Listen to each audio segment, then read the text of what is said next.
जय Hind, Vande Mataram. London underground को एक ऐसी सैद्धांतिक नियम पुस्तिका की मदद से संचालित किया जाता था जिसे कभी किसी ने देखा या पढ़ा नहीं था। वास्तविकता ये थी कि ऐसी कोई सैद्धांतिक नियम पुस्तिका थी ही नहीं, बस कुछ अलिखित नियम थे और हर कर्मचारी की जिंदगी उन्हीं रूल्स के आधार पर चलती थी। पिछले कई दशकों से लंदन अंडरग्राउंड को चार अलग-अलग पावर सेंटर चला रहे थे: chief of civil, signal, electrical और मैकेनिकल इंजीनियरिंग। इन चारों डिपार्टमेंट में ऐसे बॉस और अधिकारी कार्यरत थे जो ईर्ष्यापूर्ण ढंग से अपनी पावर और प्रभुत्व को बचाने में लगे रहते थे। सारी अंडरग्राउंड ट्रेनें समय पर इसलिए चल पाती थी क्योंकि लंदन अंडरग्राउंड के 90,000 कर्मचारी एक ऐसी नाजुक व्यवस्था के साथ सहयोग कर रहे थे जो सारे यात्रियों और ट्रेनों को दिन भर मात्र कुछ दर्जन लोगों के भरोसे लाने ले जाने का काम कर रही थी। हर व्यवस्था के साथ इस तरह सहयोग करना चारों डिपार्टमेंट और उनके प्रभारियों के बीच पावर के बैलेंस पर निर्भर था। वे खुद ऐसी हजारों हैबिट्स पर निर्भर थे जिन पर उनके कर्मचारी भी दृढ़ थे। इन हैबिट्स से चारों पावर सेंटर और उसके अधिकारियों के बीच कार्यक्षेत्र में शांति कायम रखने वाले समझौते संभव हुए। इन समझौतों से ही ऐसी नीतियां उभरी जो दरअसल बिक्रेल को नए निर्देश दे रही थी कि आग बुझाना तुम्हारा काम नहीं है। अपनी सीमा से बाहर जाकर दूसरे के काम में दखल मत दो। इस मामले की छानबीन करने वाले एक कार्यकर्ता ने बाद में कहा, ऐसा नहीं है कि इन नीतियों के कारण केवल ब्रिकेल के स्तर के कर्मचारी ही स्वयं को कोई नया कदम उठाने से रोकते हो। सबसे हाई लेवल पर कार्यरत संस्थान का कोई निर्देशक भी शायद ही अपनी सीमा से निकलकर कोई ऐसी जिम्मेदारी उठाए जो किसी अन्य निर्देशक के कार्य क्षेत्र से जुड़ी हो। इसलिए इंजीनियरिंग निर्देशक ने इस बारे में विचार तक नहीं किया कि संचालक स्टाफ आग के से बचाव और आपातकाल में यात्रियों को वहां से हटाकर किसी सेफ स्थान पर ले जाने की प्रक्रिया जैसी चीजों में प्रशिक्षित है या नहीं, क्योंकि उनका मानना था कि ये रिस्पॉन्सिबिलिटी संचालन निर्देशालय की है। शायद इसी कारण से ब्रिकेल ने जलते हुए रुमाल के बारे में किसी को कुछ नहीं बताया। कोई और स्थिति होती तो शायद ये इतना महत्वपूर्ण नहीं होता, पर इस मामले में जलता हुआ रुमाल दरअसल एक चेतावनी था, क्योंकि फ्यूल के कारण भंडारण क्षेत्र से जो आसानी से दिखाई भी नहीं देता था, थोड़ा-सा फ्यूल बहकर बाहर निकल गया था, जिसके कारण उस रुमाल ने आग पकड़ ली थी। इससे पता चलता है कि कार्यक्षेत्र में शांति कायम रखने वाले समझौते भले ही कितने भी संतुलित हो, पर अगर ये समझौते सभी पहलुओं को ध्यान में रखकर ना किए गए हो, तो ये खतरनाक साबित हो सकते हैं। ब्रिकेल ने अपनी सीट पर वापस लौटने के करीब 15 मिनट बाद एक अन्य पैसेंजर जब तक पिकाडेली लाइन वाले उस एस्केलेटर पर चढ़ा तो उसने गौर किया कि एस्केलेटर के निचले हिस्से में धुआं उठ रहा है। उसने तुरंत एक कर्मचारी को इसकी सूचना दी। आखिरकार किंग्स क्रॉस स्टेशन के सुरक्षा अधिकारी क्रिस्टोफर हाइस जांच करने निकले। एक अन्य यात्री ने जैसे ही एस्केलेटर के नीचे धुआं देखा तो उसने फौरन इमरजेंसी बटन दबाया और अन्य यात्रियों की ओर देखकर चिल्लाना शुरू कर दिया कि सबको अपनी जान बचाने के लिए फौरन स्टेशन से बाहर निकल जाना चाहिए। एक पुलिस वाले ने गौर किया कि एस्केलेटर की सुरंग से धुआं निकल रहा है। जब उसने पास जाकर देखा तो वहां से आग की लपटें निकलकर एस्केलेटर तक आ रही थी। इसके बावजूद सेफ्टी ऑफिसर क्रिस्टोफर हाइस ने लंदन के अग्निशमन डिपार्टमेंट को खबर नहीं की। उनकी नज़र आग की लपटों तक नहीं पहुंची थी और लंदन अंडरग्राउंड का एक और अलिखित नियम यह था कि जब तक बहुत ज़रूरी ना हो तब तक अग्निशमन डिपार्टमेंट से संपर्क नहीं करना चाहिए। हालांकि जिस पुलिस वाले ने धुएं का गुबार देखा था, उसने स्थिति को समझते हुए फौरन मुख्यालय से संपर्क करने की कोशिश की, पर भूमिगत होने के कारण उसके रेडियो को सिग्नल नहीं मिल रहे थे। वह रेडियो लेकर फौरन एक लंबी सीढ़ी चढ़ता हुआ बाहर आया और उसने अपने वरिष्ठों को इस घटना की जानकारी दी। उसके वरिष्ठों ने आखिरकार अग्निशमन डिपार्टमेंट को सूचना दे दी। ब्रिकेल को जलते हुए रुमाल की सूचना मिलने के 20 मिनट बाद शाम के 7:36 अग्निशमन डिपार्टमेंट के पास एक कॉल आया जिसमें बताया गया कि किंग्स क्रॉस के एक छोटे से हिस्से में आग की लपटें देखी गई। जब वह पुलिस वाला स्टेशन के ठीक बाहर खड़े होकर रेडियो पर अपने वरिष्ठों से बात कर रहा था, उसी समय स्टेशन से यात्रियों की भीड़ का एक रेला स्टेशन के अंदर सुरंग की ओर जा रहा था। ये सारे यात्री अगली ट्रेन पकड़ने की जल्दी में थे ताकि फटाफट घर पहुंचकर अपने परिवार के साथ समय बिता सके। कुछ ही मिनटों में उनमें से कई यात्रियों की मौत की संभावना बन रही थी। 7:36 पर एक अंडरग्राउंड वर्कर ने पिकाडेली लाइन के उस एस्केलेटर की ओर यात्रियों का प्रवेश बंद कर दिया। एक अन्य कर्मचारी ने यात्रियों को दूसरी सीढ़ियों की ओर भेजना शुरू कर दिया। स्टेशन पर कुछ मिनटों के अंदर कई ट्रेनें आकर रुक रही थी। जिन प्लेटफॉर्म्स पर यात्री उतर रहे थे, वहां भारी भीड़ थी। एक सक्रिय सीढ़ी के पास इतनी ज्यादा भीड़ जमा हो गई थी कि यात्रियों का निकलना मुश्किल होने लगा। सुरक्षा अधिकारी हाईवे से एक गलियारे में गए जो पिकाडेली एस्केलेटर के मशीन रूम की ओर जाता था। वहां काफी अंधेरा था। उसी मशीन रूम में एस्केलेटर में आग लगने की स्थिति में पानी की बौछार शुरू करने वाले कंट्रोलर लगे थे। सालों पहले जब एक अन्य स्टेशन पर आग लगी थी, उसके बाद ऐसी कई रिपोर्ट्स आई जिनमें स्टेशनों में अचानक आग लगने के खतरे गिनाए गए थे। इसके बाद सुरक्षा के मद्देनजर ये कंट्रोलर प्रिंस क्रॉस स्टेशन में भी लगा दिए गए थे। करीब 2 दर्जन से भी अधिक अध्ययनों से ये बात पहले ही स्पष्ट हो चुकी थी कि लंदन अंडरग्राउंड अचानक आग लगने की स्थिति से निपटने के लिए तैयार नहीं है। इन स्टडी से यह भी पता चला कि स्टाफ को हर प्लेटफॉर्म्स पर लगे आग बुझाने वाले उपकरणों को चलाने का प्रशिक्षण देने की जरूरत है। करीब 2 साल पहले लंदन अग्निशमन डिपार्टमेंट के डिप्टी सहायक प्रमुख ने रेलवे के संचालन निर्देशक को एक पत्र लिखा था। इस पत्र में उन्होंने सबवे कर्मचारियों की सुरक्षा हैबिट्स को लेकर चेतावनी दी थी। अपने इस पत्र में उन्होंने लिखा था, मैं इस समस्या को लेकर काफी चिंतित हूँ। कर्मचारियों को इस बात के स्पष्ट निर्देश दिए जाने चाहिए कि अगर स्टेशन के किसी हिस्से में आग लगने का संदेह भी हो तो फौरन अग्निशमन विभाग को खबर करना जरूरी है। आग लगने जैसी दुर्भाग्यपूर्ण स्थिति में मासूम यात्रियों की जान बचाने का यही एक तरीका है। सुरक्षा अधिकारी हाइज ने वह पत्र कभी नहीं देखा था क्योंकि वे सुरक्षा विभाग के अगले मंडल के कर्मचारी थे। लंदन अंडरग्राउंड ने भी कभी डिप्टी सहायक प्रमुख की चेतावनी को ध्यान में रखकर अपनी नीतियों को पुनः परिभाषित नहीं किया था। प्रिंस क्रॉस स्टेशन पर काम करने वाले किसी भी कर्मचारी को यह नहीं पता था कि आग पर काबू पाने के लिए पानी की बौछार शुरू करने वाले कंट्रोलर का इस्तेमाल कैसे किया जाता है। न ही कोई कर्मचारी अग्निशमन यंत्रों का इस्तेमाल करने के लिए आधिकारिक तौर पर अधिकृत था क्योंकि ये यंत्र और कंट्रोलर्स किसी अन्य डिपार्टमेंट के अंतर्गत आते थे। आईएच पूरी तरह ये भूल चुके थे कि स्टेशन में आग बुझाने के लिए पानी की बौछार करने का सिस्टम और अग्निशामक यंत्र लगे हुए हैं।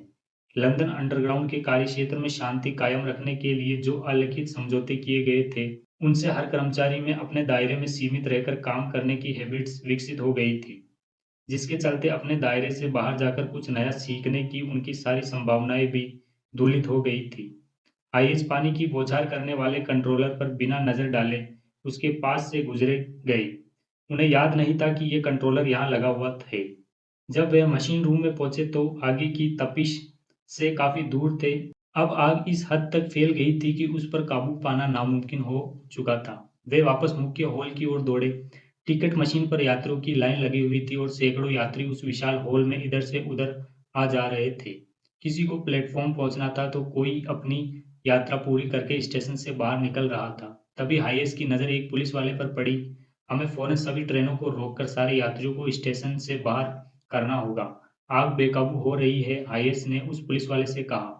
जलते हुए रुमाल के बारे में पता चलने के करीब आधे घंटे बाद शाम को 7:42 पर प्रिंस क्रॉस स्टेशन पर पहला अग्निशमन कर्मचारी पहुंचा। जैसे ही वे स्टेशन के टिकटिंग हॉल में पहुंचा, उसने स्टेशन की छत पर नजर आ रहे गहरे काले धुएं को देखा।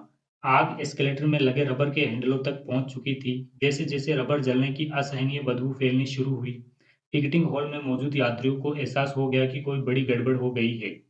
जैसे ही अग्निशमन विभाग के कर्मचारी भीड़ को चीरते हुए स्टेशन के अंदर घुसे, तब सारे यात्री स्टेशन से बाहर निकलने के लिए दरवाजों की ओर जाने लगे। नीचे आग तेजी से फैलती जा रही थी। अब पूरा एस्केलेटर आग की चपेट में आ चुका था। इस आग से गर्म गैस निकल रही थी जो एस्केलेटर के दूसरे हिस्से पर जाकर सुरंग की उस छत तक रुक रही थी जिस पर पिछले कई सालों में पेंट की करीब 20 परतें पोती जा चुकी थी। कुछ साल पहले लंदन अंडरग्राउंड के संचालक निर्देशक ने सुझाव दिया कि आग लगने की स्थिति में ये पेंट खतरनाक साबित हो सकता है। उनका सुझाव था कि इससे बचने के लिए पेंट की नई परतें पोतने से पहले पुरानी परत को निकालकर साफ कर देना चाहिए। हालांकि स्टेशन पर कैसा पेंट होना चाहिए ये उनके कार्यक्षेत्र में नहीं आता था।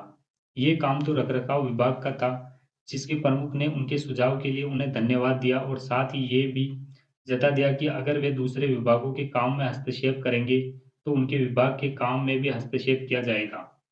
इसके तुरंत बाद संचालक निर्देशक ने अपना सुझाव वापस ले लिया। जैसे ही गर्म गैसें एस्केलेटर के एक सिरे की छत के आसपास जमा हुई, तो छत पर लगी पेंट की सालों पुरानी परतें वे गर्मी अवशोषित करने लगी।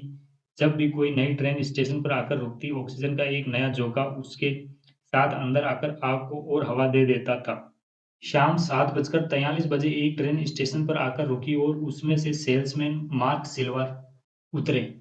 वे तुरंत समझ गए कि यहाँ कुछ ना कुछ गड़बड़ जरूर है। स्टेशन के अंदर की हवा में भारीपन था और प्लेटफॉर्म यात्रियों की भीड़ से खचाखच भरा हुआ था। वे जहाँ खड़े थे आग का धुआं वहां तक आ चुका था और धीरे धीरे ट्रेन के चारों ओर फैलने लगा था। वे वापस ट्रेन के अंदर जाने के लिए मुड़े, पर तब तक उसके दरवाजे बंद हो चुके थे। उन्होंने हड़बड़ाहट में आकर ट्रेन की खिड़कियों पर मुक्के बरसाना शुरू कर दिया कि शायद इससे किसी तरह दरवाजा खुल जाए। पर रेलवे की पॉलिसी के अनुसार एक बार दरवाजा बंद होने के बाद दोबारा तभी खुलता है जब ट्रेन अगले स्टेशन पर पहुंच जाती है। प्लेटफॉर्म पर मार्क सिल्वर सहित ऐसे बहुत से यात्री थे जो वापस ट्रेन में जाना चाहते थे। वे ड्राइवर को चीखते हुए दोबारा दरवाजा खोलने को कह रहे थे। तभी ट्रेन का सिग्नल हरा हुआ और कुछ ही पलों में ट्रेन वहां से रवाना हो गई। ये देखकर एक महिला यात्री इतने आवेश में आ गई कि ट्रेन के पीछे पटरियों पर कूद पड़ी और दौड़ती हुई ट्रेन का पीछा करने लगी। वे ट्रेन की ओर देखकर चीख रही थी, मुझे यहाँ मत छोड़ो, मुझे ले चलो।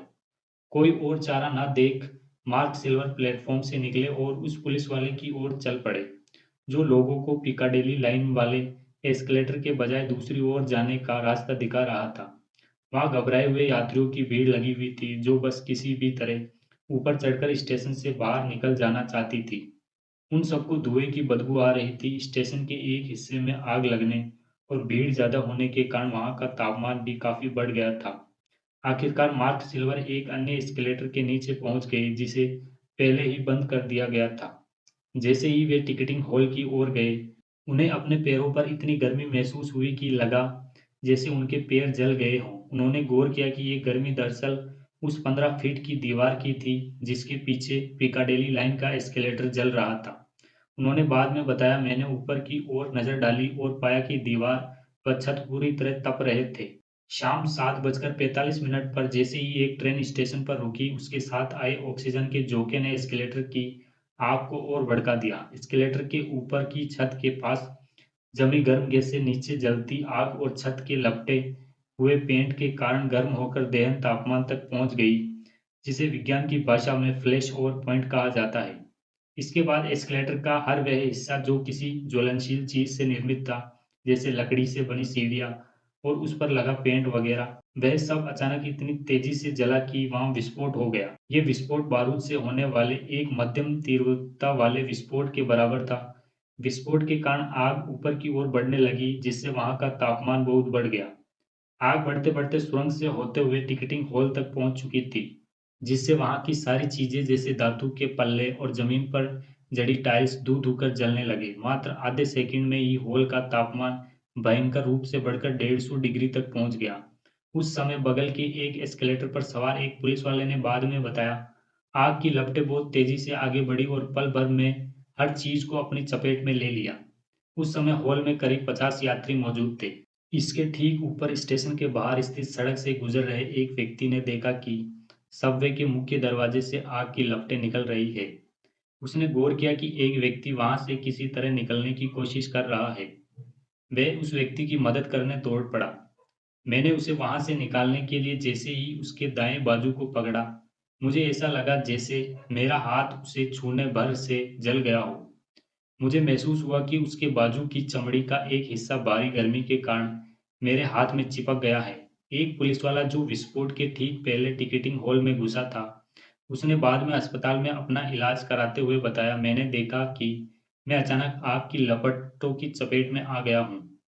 मैं वहीं गिर पड़ा, मेरे हाथों ने आग पकड़ ली और मुझे ऐसा लगा कि शायद मेरा आखिरी समय आ गया है। वे उन चुनिंदा लोगों में से था जो ऐन मौके पर उस हॉल से जिंदा बाहर निकलने में कामयाब हो गए। विस्फोट के कुछ ही पलों बाद अग्निशमन के दर्जनों ट्रक वहां पहुंच गए, पर अग्निशमन विभाग के नियमों के अनुसार ऐसी स्थिति में भी अग्निशमन कर्मचारी केवल अपने पाइप्स को सड़क किनारे लगे अपने विभाग के नकलों से ही जोड़ सकते थे, जबकि स्टेशन के अंदर कई भूमिगत नलके लगे हुए थे और उनसे पानी लेकर आग बुझाना आसान होता। हालांकि इसके लिए स्टेशन के अंदर के नक्शे की जरूरत थी, पर किसी भी सबवे कर्मचारी के पास उस समय वहां का नक्शा उपलब्ध नहीं था।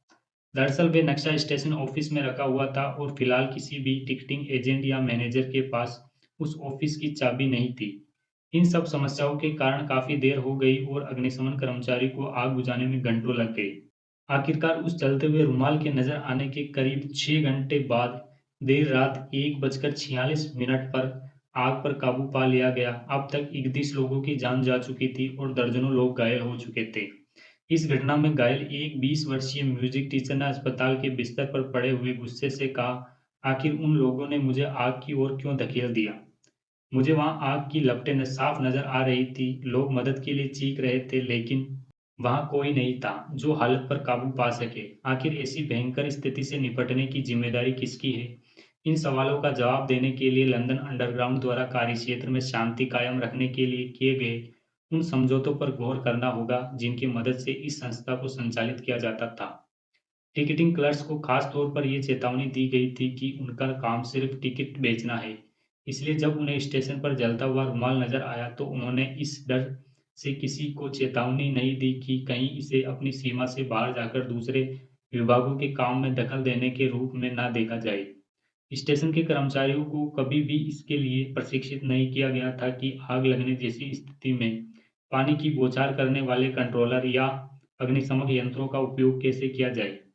ऐसा इसलिए था क्योंकि इन उपकरणों से संबंधित सारे कार्यों की जिम्मेदारी कई अलग-अलग विभागों पर थी। स्टेशन के सुरक्षा अधिकारी को लंदन फायर ब्रिगेड द्वारा भेजा गया वह पत्र कभी देखने को नहीं मिला, जिसमें चेतावनी दी गई थी कि स्टेशन में आग लगने जैसी घटना कभी भी हो सकती है। ऐसा इसलिए हुआ क्योंकि ये पत्र संचालन निर्देशक को भेजा गया था और लंदन सबवे का कोई भी विभाग इस तरह की सूचनाएं दूसरे विभाग के साथ साझा नहीं करता था। स्टेशन के कर्मचारियों को पहले से ही ये निर्देश थे कि अग्निशमन विभाग से सिर्फ उसी स्थिति में संपर्क किया जाना चाहिए जब कोई और विकल्प ना बचा हो, ताकि बेवजह यात्रियों के बीच अफरा-तफरी जैसी स्थिति न बने। अग्निशमन विभाग के कर्मचारियों ने भी टिकटिंग हॉल के उन पाइप्स का इस्तेमाल नहीं किया, जिनसे पानी आसानी से छिड़का जा सकता था, बल्कि वे अपने विभाग के उन नलकों पर ही निर्भर थे जो सड़क किनारे लगे होते हैं।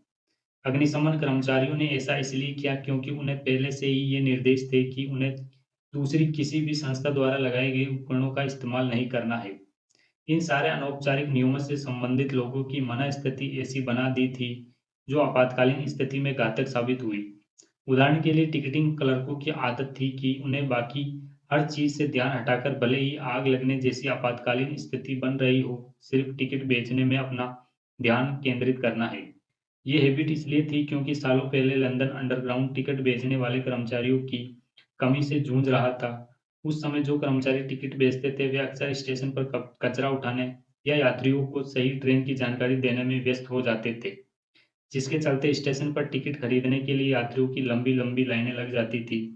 इसलिए इन कर्मचारियों को ये निर्देश दिए गए थे कि बाकी किसी भी काम की फ़िक्र करने के बजाय उन्हें सिर्फ टिकट बेचने हैं। इससे फ़ायदा भी हुआ, टिकट लेने वाले यात्रियों की लंबी लाइनें लगनी बंद हो गई। इसलिए अब अगर किसी टिकटिंग क्लर्क को अपने टिकट बूथ के बाहर कहीं कुछ ऐसा नज़र आता, जिससे निपटना उनकी ज़िम्मेदारी ना हो, तो वे उस पर ध्यान ही नहीं देते थे और अग्निशमन विभाग की सिर्फ अपने ही उपकरणों को इस्तेमाल करने के प्रति जोर देने की हैबिट।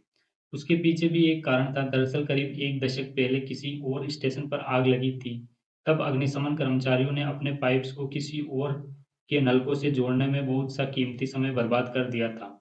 ऐसा इसलिए हुआ क्योंकि उन कर्मचारियों ने उस किस्म के नलके पहले कभी नहीं देखे थे और उनमें पाइप फिट करने का तरीका भी अलग था। इसके बाद अग्निशमन विभाग के कर्मचारियों ने मिलकर ये तय किया कि वे आग बुझाने के लिए उन्हीं चीज़ों और उपकरणों पर निर्भर रहेंगे जिनसे वे अच्छी तरह परिचित हो। इनमें से कोई भी रूटीन विवेकपूर्ण ढंग से नहीं बना था।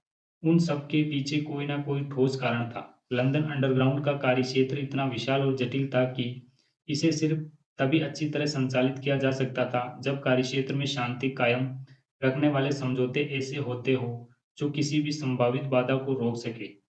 रोड आइलैंड अस्पताल के विपरीत लंदन अंडरग्राउंड के सारे समझौते पावर संतुलन पर आधारित थे। इन समझौतों से किसी भी विभाग को किसी दूसरे विभाग से ज़्यादा शक्तियाँ या अधिकार नहीं मिल रहे थे।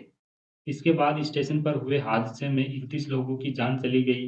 लंदन अंडरग्राउंड के सारे रूटीन्स और कार्यक्षेत्र में शांति कायम करने के लिए हुए सारे समझौते तब तक बिल्कुल तार्किक लग रहे थे, जब तक यह हादसा नहीं हुआ था।